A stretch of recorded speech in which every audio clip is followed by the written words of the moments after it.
G'day guys, welcome back to the channel. Well, today I'm just going to show you a purchase that I made from Banggood. I purchased this at the very end of May. I think it was maybe one of the last days of May 30th or something. And arrived the other day, so it only took a couple of weeks to arrive. I actually bought this, it's called the RealAcc R11 drone. It's a little brush quadcopter.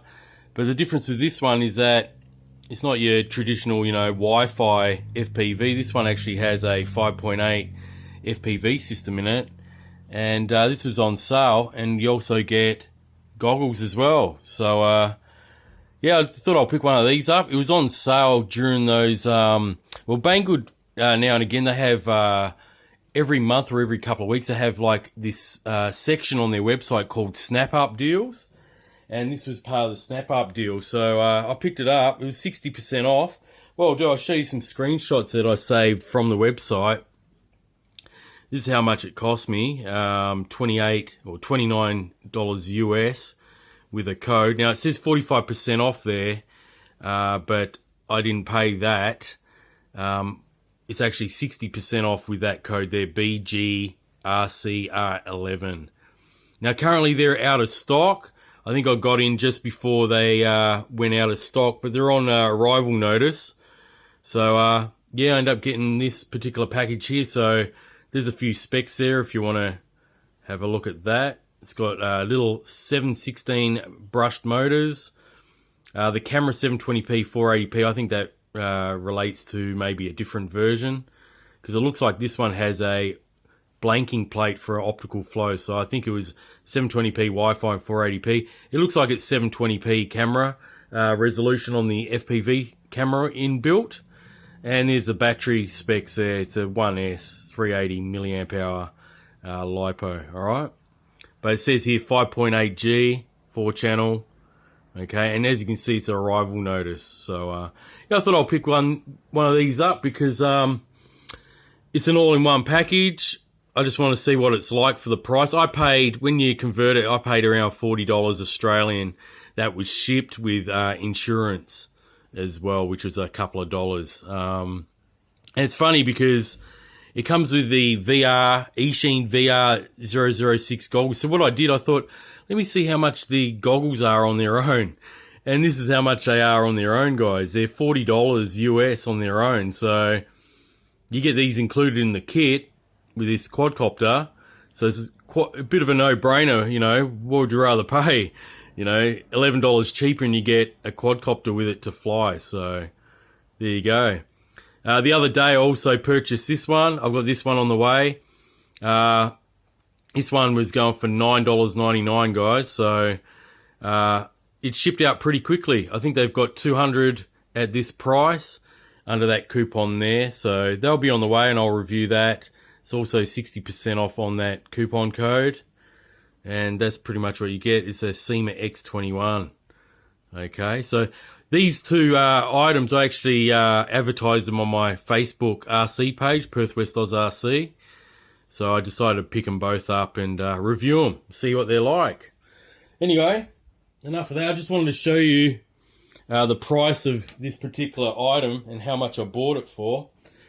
So there's not much to it on the box. It just shows you, very simple box. But this is what you get inside, guys. All this stuff, as well as some instruction manuals and that. So there's an instruction manual. It says Wi-Fi Scout because there is obviously a Wi-Fi version. We've got a sheet here for the goggles. So just your standard detailed sheet here. Folds out. You've got all your channel and frequency tables there. Just how to use the goggles and how to charge them. Very simple. Also got a little goodie bag here with your charging cable for your goggles, for the VR 006 goggles, your dipole antenna, of course. And you've got a nose foam here with a 3M to put around the bridge of the nose section of the goggles. And a couple of handy wipes here. So you got a wet wipe and a dry one to dry the screen off. And all that's left in this accessories is the charger for the LiPo.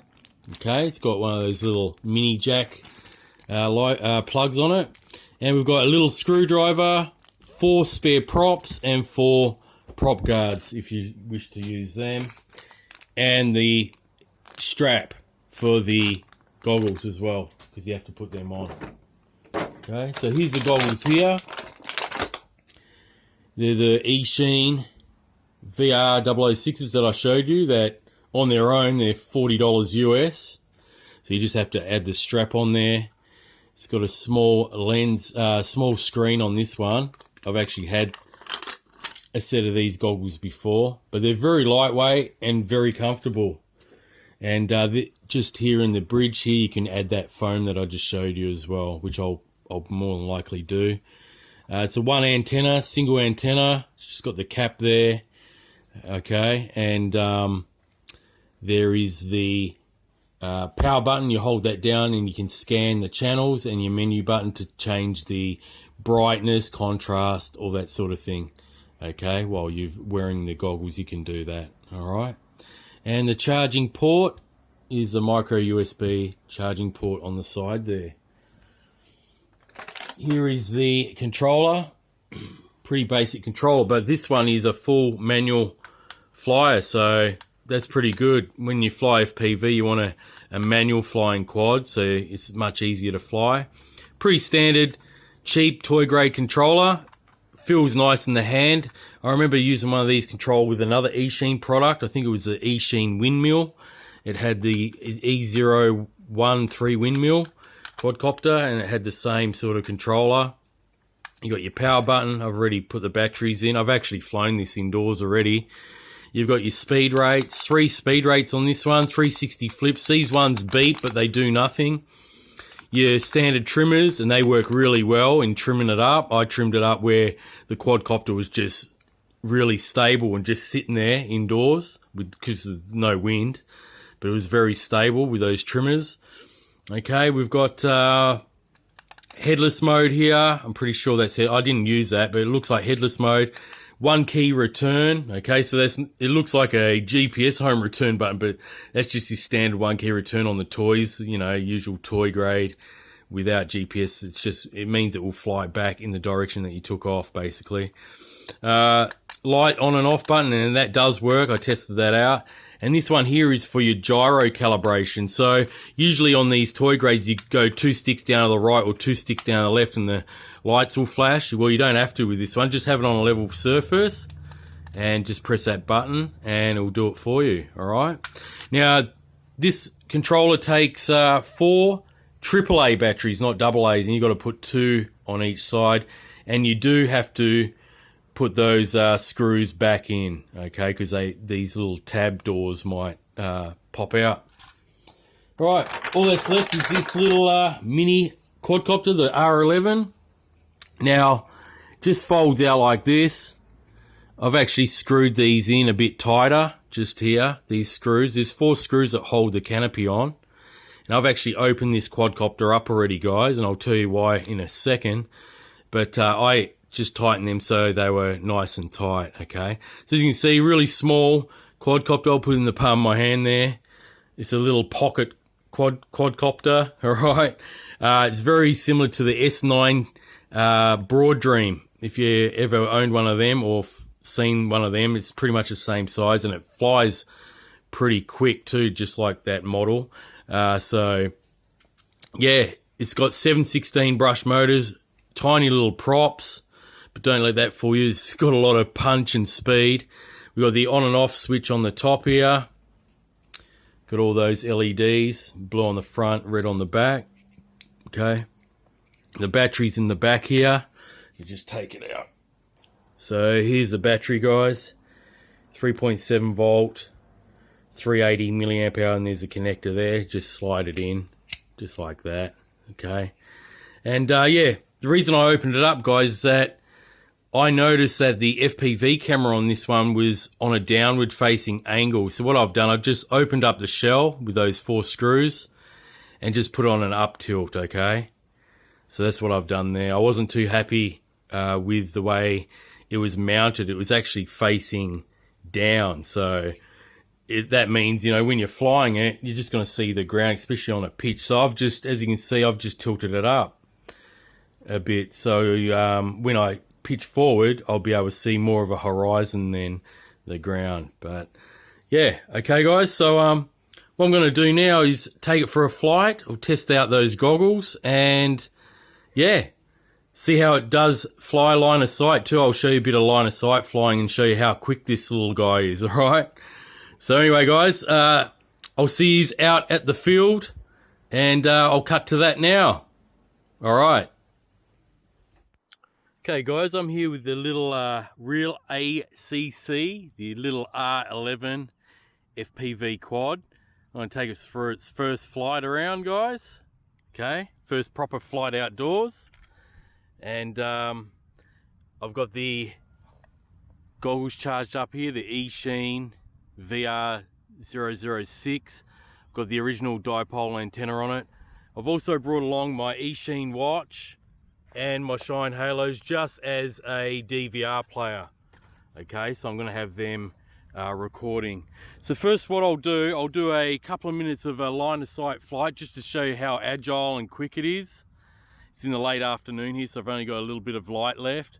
And then what I'll do after a couple of minutes flight, I'll put the VR goggles on and then fly it around FPV. Okay, so just get started here. Just show you what it's like. Just bound it up and down as I unfold the arms. Okay, so just check the goggles. Just here, auto search. Check these ones as well. This eSheen watch. Okay, I've got DVR on that. Press record on the Shine Halos. I'll press record on the eSheen watch. Alright, so for a calibration, gyro calibration, it's this button here. Lights flashed quickly. And let's put it up in the air.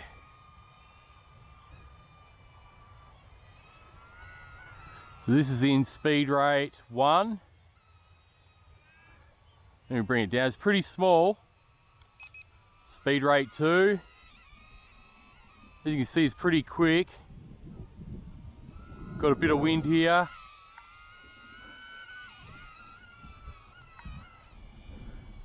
Okay. So speed rate 2. Put into 3. It's got heaps of pitch. Look at that. Now I'm recording on the DVR of both the goggles and the eSheen watch, so I'll put that as a picture-in-picture while I'm doing this line of sight.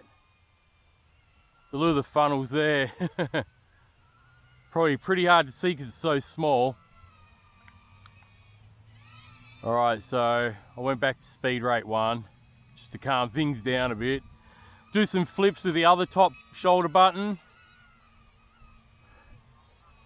Okay, so this shoulder button up top, opposite the speed.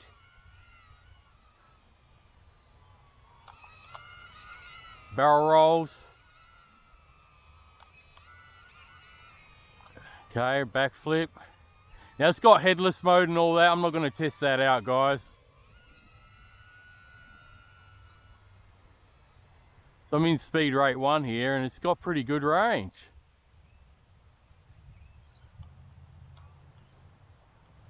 Just lowered it, bring it back. Whoa, can I bring it back? Come on.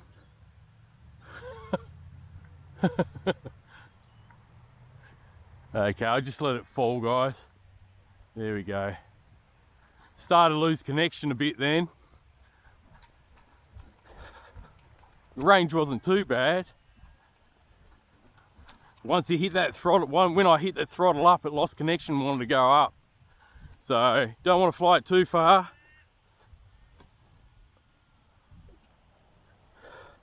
I had 50-50 control, but I was a fair way from myself there. So, alright. I'll just turn this off, conserve some power. and I'll set it up again. What I might do, I'll just put the goggles on and fly at FPV now.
Guys, well, that was the flight time. The quadcopter pretty much fell out of the sky. It would have been on LVC, but I couldn't tell because I was flying with the goggles. But that's pretty much a flight time of this little guy. I mean, he does only have a 380 milliamp hour battery, so I was able to fly for a fairly decent amount of time, maybe about 6 minutes all up, possibly. Yeah, I mean, it's a great little flyer, don't get me wrong. It's just the camera. I think the camera spoils it a bit because, you know, the perception of where you are is rather difficult. You can easily fly further away than you actually think you are because it's zoomed in so much. That's the issue I was mainly having around here, okay? I did lose range rather quickly, but I've just realized that's my fault because this takes AAA batteries like I mentioned before, and I didn't have any new ones, so I basically used some second-hand ones. And I did check the voltages on them, and they weren't like fully charged. They're second-hand ones from other RCs, so I think that would have affected my overall control range. That's why it was sort of darting off on me now and again and flying away at pretty close range. But anyway, yeah, I mean, for the price, you're getting the goggles, you know. These goggles are $39 like I showed you on their own. And this deal, this whole package is $29 US, so $10 cheaper than buying the goggles themselves. But yeah, it's not a bad little flyer, definitely, especially line of sight. It's pretty fast, and I guess unless you can get used to the narrow field of view by flying at close range like I was trying to do just then. I was just trying to fly it around these goalposts, you know, and around where I am here set up. So I didn't want to go too far. If you can fly close range and also do this little mod where, you know, I've just got a bit of hot glue there, you definitely have to raise up this camera if you do buy this quadcopter, because as you can see where the hot glue is, that's where the actual lens was sitting. So it would have been pretty much unflyable with goggles if I left it the way it was, you know. So anyway, it's just one of those fun little flies, similar to the S9 Broad Dream. If you've ever owned that, you'd know exactly, you know, how this one flies. I did show you at the start of the video, you know, how nimble and zippy it is, how fast it is. And I ended up losing range because I flew it a bit too far over there, and that's mainly due to these batteries for sure, guys. That's my doing. It's not the fault of the quad, okay? So with fresh batteries, you definitely get a better connection than what I did today. Anyway, guys, if you are interested in this, I'll leave the links to this package. Like I said, it's on arrival notice, and I'll leave the deal to the SEMA X21 that I'm waiting on, because that one's only $9.99. So if you're interested, you can by all means check them out. Click on the link and check out the specs yourself. Alright, but yeah, hopefully I got some good footage, DVR footage on this Shine Halo goggles and the eSheen RD 200 DVR as well. I brought both of them as a backup just to get some footage for you guys, because this VR goggles, the VR 006 eSheens, this does not have a DVR. So alright guys, enjoy your day. Thanks for joining me on this video, and I'll catch you next time. Till then, happy flying.